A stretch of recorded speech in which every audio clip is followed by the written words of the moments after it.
Leah has also served 4 years as director on the board of IMAP. And she now sits on the ICOM program board. So, ladies and gentlemen, Leah Besa-Jimenez. Thank you. Sorry about that's way too long. The title that was, I think that's in the program is a stand-in because I failed to give, immediately respond, unfortunately, to the title that I'm going to be presenting to you today. It is still in social, but I'm really going to focus on conversion. The reason for that is I think there's lovely cases already shown by Matt earlier, and throughout the next day and a half, you will be seeing so many cases. So, disclaimer for people who have seen, who've sat in my talks previously, I have no videos. Okay? I have no videos for cases for you to see. It's really for you to digest, I think, a lot of the questions, I think, that earlier were asked. Things on how do you sell better, how do you show performance for social. Because, again, I didn't give my topic earlier. When I was reading through the program, I thought that the speaker in the next room was actually going to talk about, sorry, could you project it already? Okay, I should continue to talk. The speaker in the next room is going to talk about, I thought it was a WWF speaker. Because it was penguin, and I didn't read this link strategy. Like, but how do I compete with penguins and pandas? I want to see the presentation too for WWF. And then I was reading the program. Okay, it's link strategies for, for SEO. Perfect, because actually that's what I wanted to focus on, and really an introduction of how a lot of the changes when it comes to search affects how you do social, and really what you should be focusing on in the next coming months and even years. Okay, it's not projecting.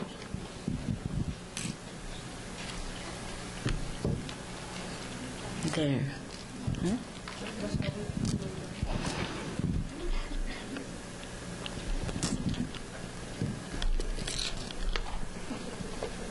Join agencies, brands, and online publishers to join the 6th Boomerang Awards.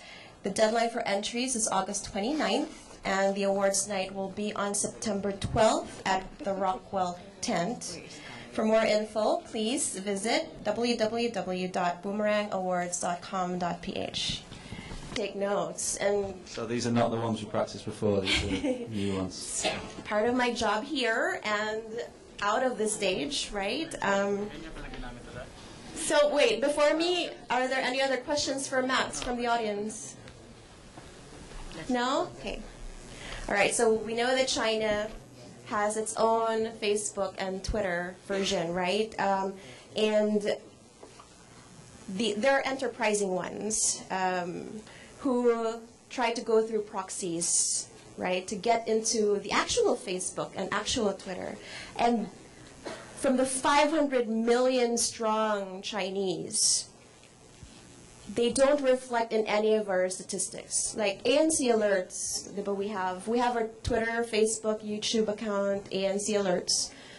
And there's always this demographic that says not set.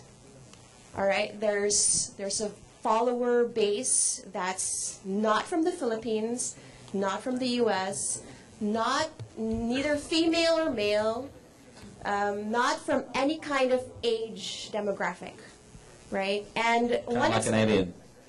Kind of like an alien being. Yeah. So one explanation was that they're from China, right? How do you think, opening up the China market to all sorts of Facebook or all sorts of social media will make a difference to us, and vice versa? Or do they have to have the same learning curve or same growth curve as we have now on social media? Or, basically they're having the same kind of interaction or evolution with brands as we do here? Yeah, okay, so I think there's absolutely no doubt that the answer on is it different or is it the same is it's the same. So, amongst my peer group. So I lived in China from 2002 to 2007, and I still got a hell of a lot of friends over there. Some of them are on Facebook through a VPN, exactly like you say. So they're scrambling their IP so that they can get on the real Facebook, and then a lot of them have accounts with Tencent, which is the big local player out there, or Weibo, which is local Twitter, or Runrun, which is the Chinese Facebook, which looks exactly like Facebook with Chinese characters on. So they're as predominant on Facebook as any other market is in Asia, and it's exactly like we said before. The desire to have a social media platform exists. It's just that an international player can't penetrate, so there's a local player there instead. So the user behavior, when we talked about those two things, which is A, consumer usage, B, brands pushing themselves to the centre of the dialogue, and C, the platforms themselves responding and allowing them in, so opening the door so that they can come in.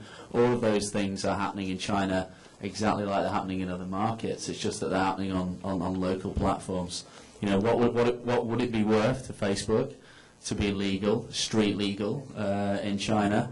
Billions. I mean, that is an incredibly large market with, again, a 50% social media user account set up within it. So, it's the classic China story where, if you were a tailor and you could get each Chinese person to grow their coattails by an inch, you'd be a billionaire. It applies to Facebook as it applies to anybody else as well. It ain't going to happen anytime soon, though. I mean, I remember 2 or 3 years ago we had Zuckerberg kind of in China with his Asian girlfriend, and there's quite a lot of stories. Well, wife. I don't read enough Hello magazine. So it was, there's a lot of stories. Well, is Mark here to sort of like get Facebook's set up in China? I don't see that happening anytime soon. If anything, the regulations around online user behavior in China are getting more and more stringent rather than less. That's the case in all the local media platforms. We've seen Google go in there and have their own nightmare.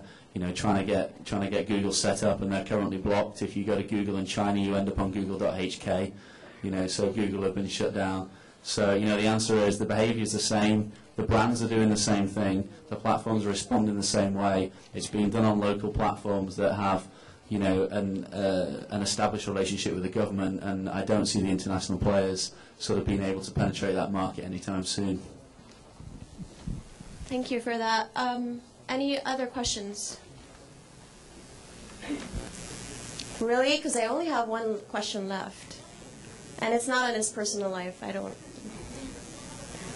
All right. Have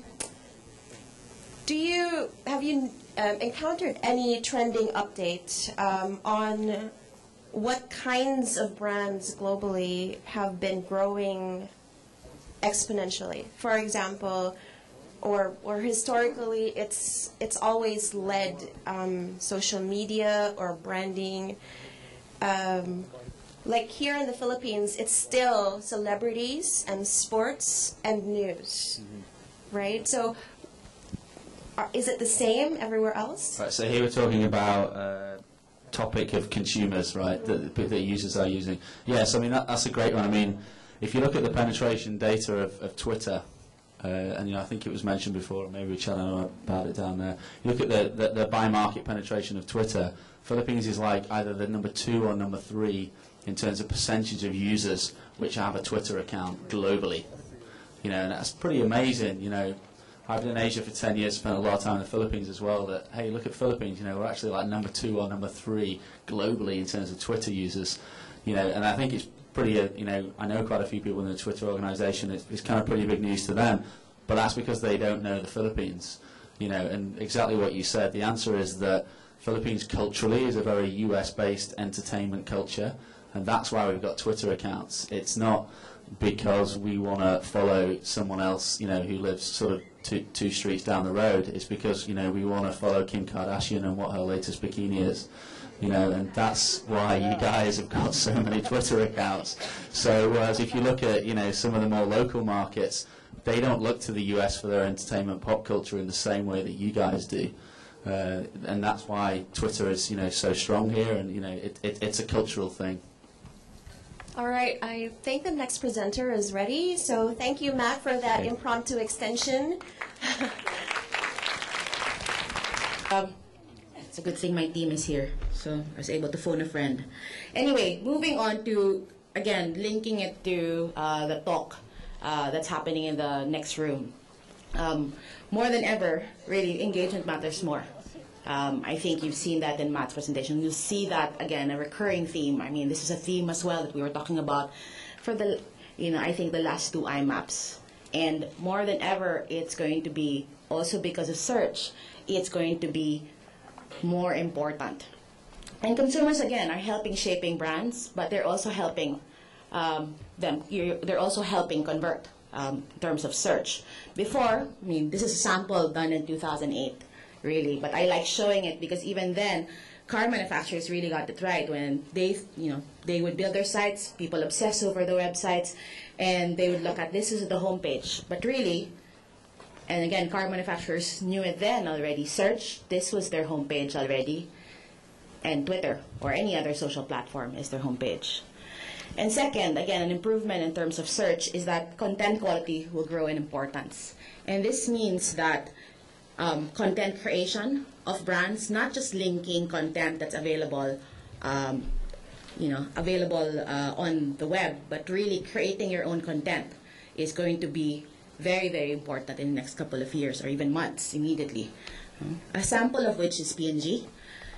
This is P&G's own site, which is Homemade Simple. And really, it's unbranded, as you see, but if you look at it at the bottom, it's powered by all of their home care brands. And you see this as a strategy that P&G has been doing for the last couple of years, really building content sites. And they're very, very heavy publishers already. And if you look at how people are referencing that as well, it's growing. So the things on what Matt was saying earlier in terms of couponing, this is part of their strategy to be able to convert.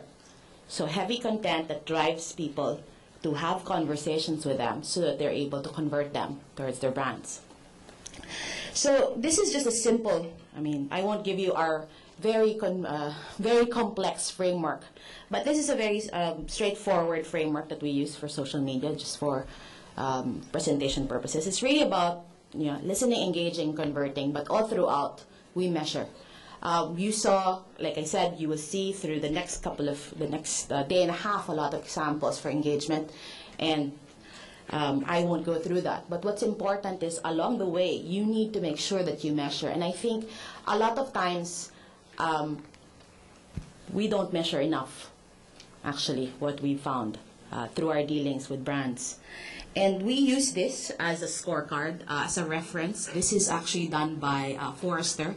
And they look at all 4 quadrants when they look at the scorecard for social. It's really the elements in terms of how the assets have expanded or improved because of social media, how it has impacted, using social media has impacted in terms of bottom line, and how it has affected brand perception and even online reputation.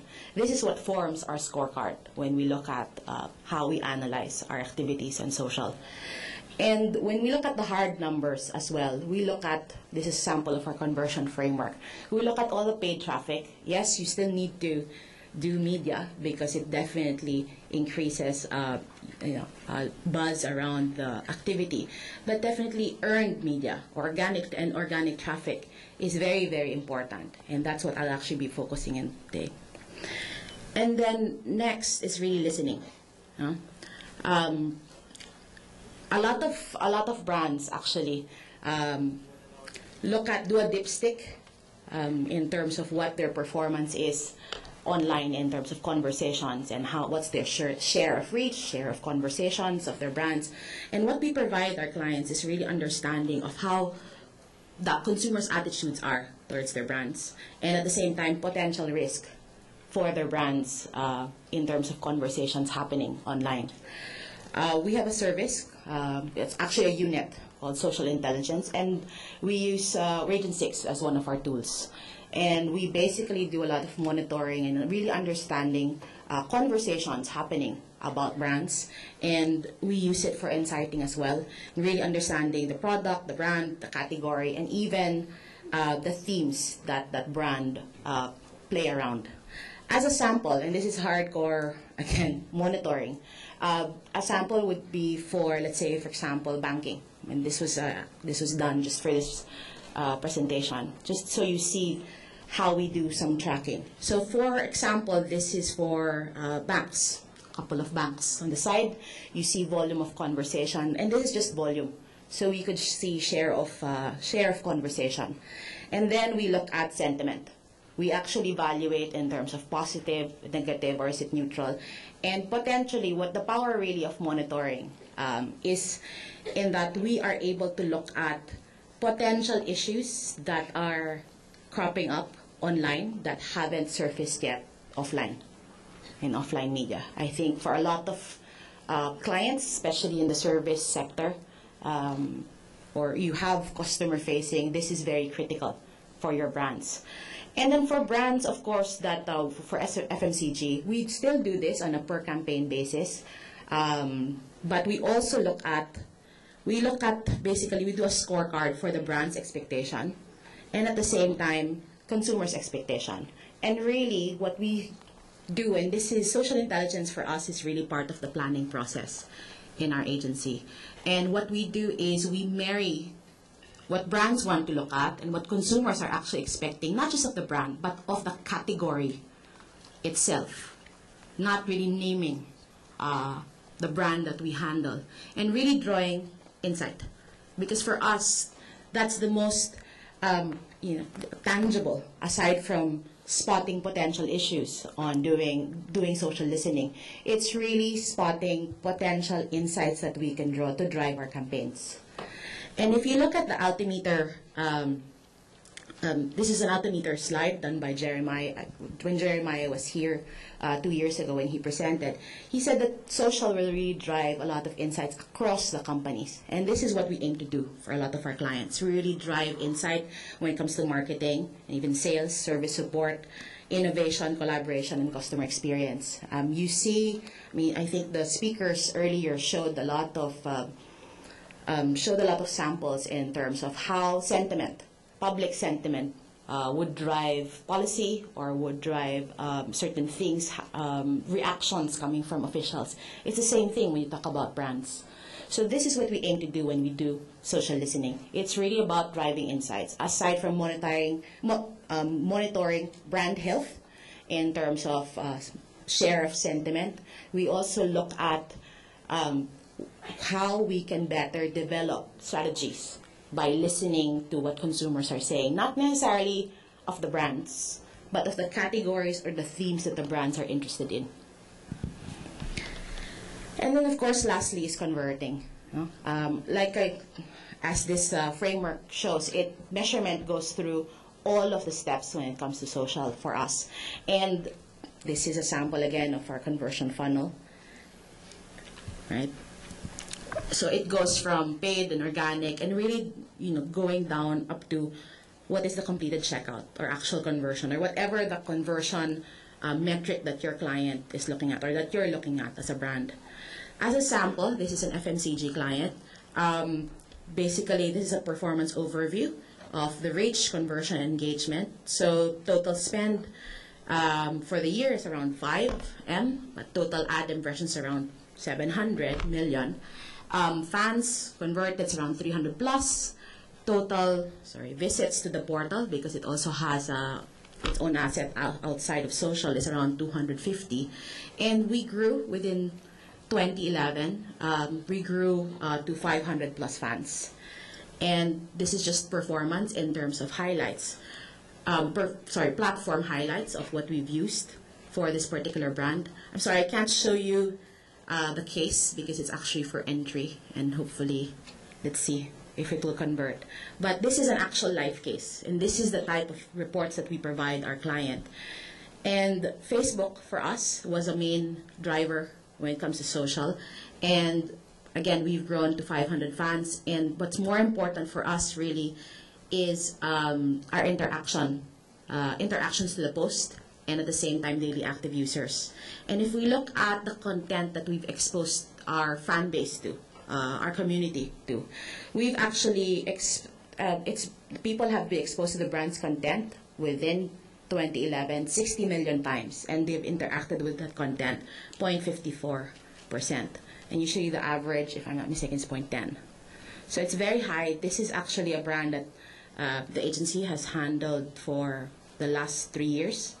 But earlier there was a question in terms of, do you break down your activity in terms of how much is a fan, how much is a so-and-so. While, yes, we are in the belief that you have to look at it on an overall basis, from a planning perspective, you do need to evaluate it. So you see whether you're optimizing it, so that you see whether you're spending it properly, the budget, and at the same time, so that you can optimize basically on the fly.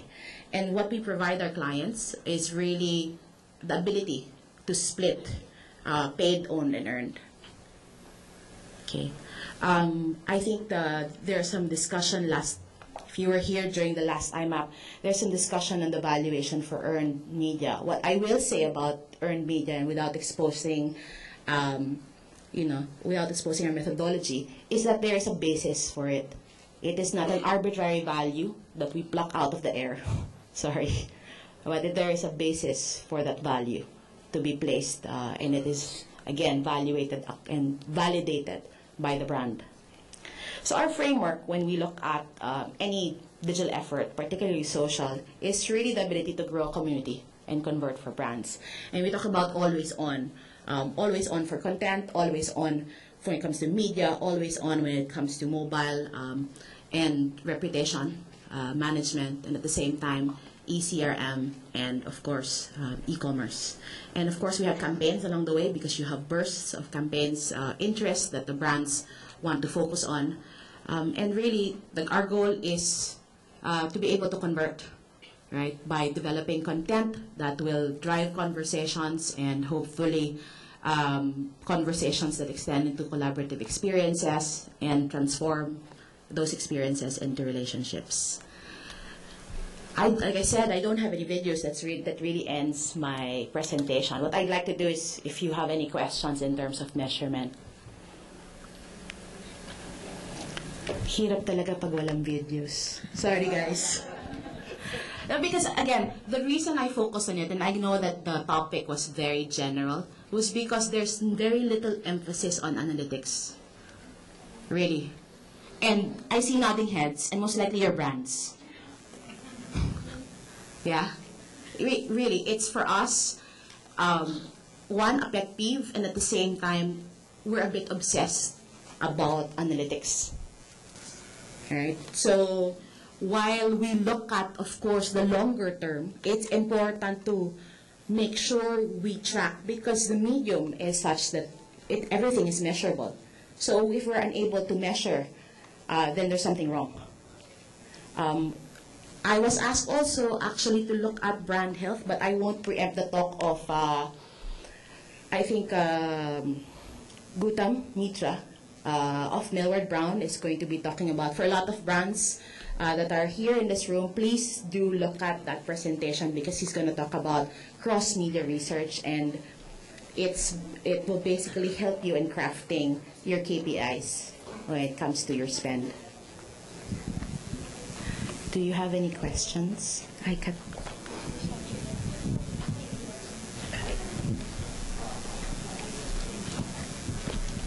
All right, questions, please. Yes, ma'am. Hi.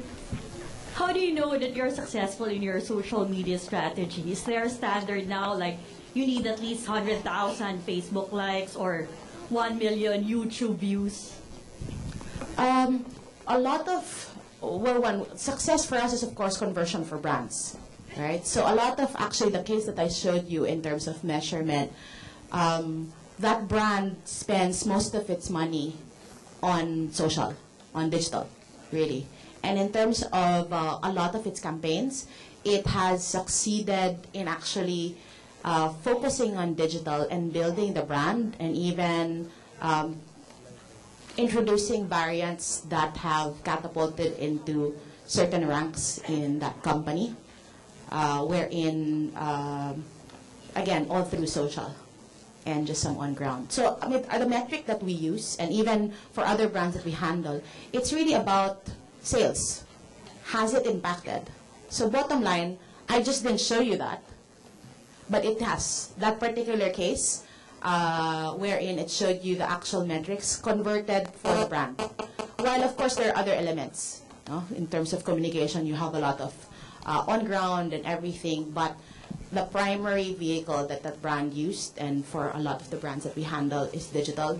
They've been very successful in terms of gaining shares. How many weeks or months do you give for it to translate into actual sales? Depends on the campaign. It really depends on the campaign and the category. You know, we've had a campaign wherein in the next couple of hours we've trended already. Right? So we would have achieved already our KPI for that campaign. But like I said, you have to look at it on a longer term. So Matt was right in saying that you have to look at it on a long-term basis. But for us, there is a discipline in really evaluating and measuring every single action that you do.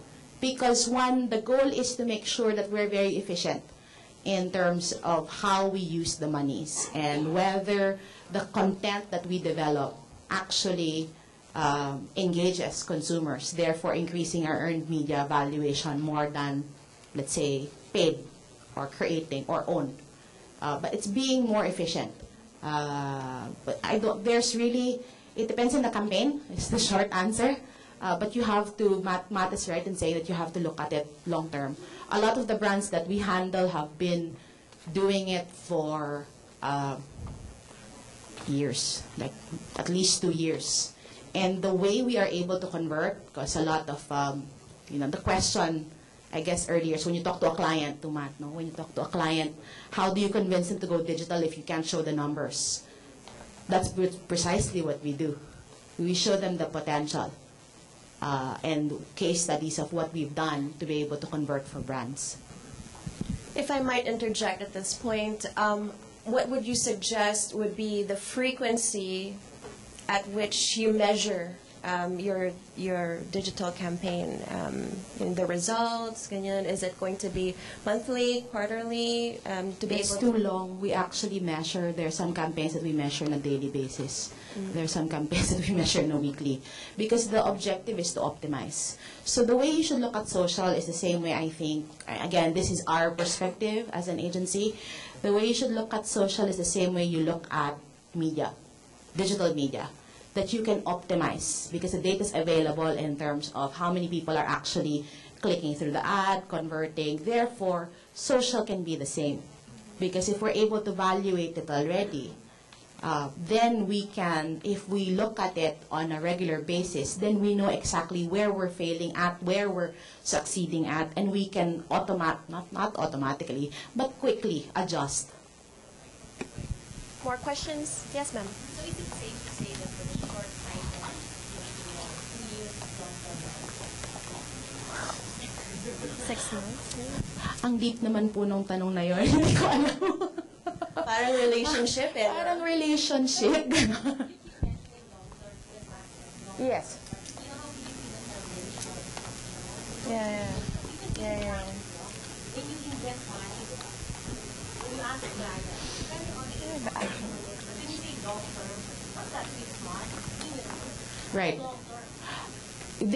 I'll just reverse that thinking by saying that I think the brands are no longer in denial they have to be doing digital. Right? So the best way to succeed, I think, with a brand, if you're an agency working with a brand, or you're a brand, is to do tests and see where you succeed and recalibrate. But there is no denying that you cannot not be in this space.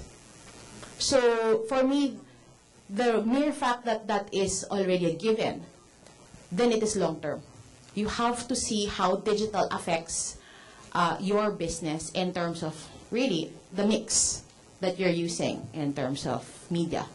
So it's not, I think the perspective maybe of putting a period might be if you were, let's say, a company that's setting up an e-commerce site. How much is long-term, let's say, to do heavy investment for social to be able to reap the returns? Or Maybe. I'm just guessing. But you see, in our perspective, again, no brand. We haven't encountered a brand, honestly, and even within agency dealings or outside agency dealings socially, that no one is not talking about being in this space. Because everyone recognizes that people, consumers are here, that they may not be engaging on a daily basis compared to consumers who have more access, is a function of economics. But by no means are they not in the space. Did that add? Because honestly, I don't know how to properly answer your question as a brand. I mean, because from our experience, no brand has actually asked us what is long-term, because they've all recognized already that they have to be doing digital. Otherwise, they're actually quite late in the game. And for some. monitoring it. And monitoring it vigilantly. So it's not about, it's not like you're building something, then you're leaving it and hoping that it's going to succeed and your returns. It's not a brick and mortar thing wherein you build it and then your return, let's say for example you have a franchise, your return is the next 18 months. This one's a bit different because this one you can calibrate, you can optimize, you can calibrate on a daily basis if you wanted to. With your experience, maybe have you observed whether clients are looking at a particular conversion rate by now? Do they want a 30% return on their investment, or This is is where there a rate now? We benchmark it against that client's against. Okay, when we our past campaigns, so we benchmark against our past campaigns, and if let's say for example the client has multiple brands that we handle, then we benchmark against potentially the same category, so that we know what we're hitting. But from a industry, Covering all the brands, none. Any other questions? Yes. I have a question. Does the agency have a methodology for forecasting the ideal mix of ATL and digital to maximize the performance of a campaign? And follow-up question, is there a way for us to measure the halo effects of ATL campaigns on our digital performance? My answer to that is please attend the talk of Millward Brown. Because seriously, that is precisely the question that will be answered. Because I'm sure he's going to be focusing on cross-media research. And if you're talking about efficiencies of your ATL, because there's a lot of wastage, right? So the question is, at what point do you cap spend, and for what? Because you need to understand what each medium actually delivers, right? Awareness, of course, nothing. TV, of course, there's awareness. But when you're talking about already consideration and other elements, then it's another media, which is digital plays into that. So my short answer is Millward Brown would be in the best position. Us as an agency, no, we work with research agencies to be able to look at the total mix, or the media agencies that we work with, media agencies of that handle above the line, because we don't handle above the line. We only handle digital media. Okay, unfortunately, we've already run out of time. Maybe final words from Leah before we move on? Again, the presentation, it's so hard when you don't have videos. But the intent of the presentation is to make you really look at the numbers behind your activities. Right? A lot of the marketers, the hesitation is about whether it will deliver results. And the medium is perfect. It lends itself well to being measured. So if you're not measuring, or the partners that you're working with is not talking or about that enough, then you need to insist that they need to talk about that you need to have a conversation to set your KPIs, that your campaigns are optimized on a regular basis, and that they report it. Because if not, then you are not getting the full benefit of doing digital, of doing social. All right. Thank you so much, Leah. Jimenez of NetBooster Asia.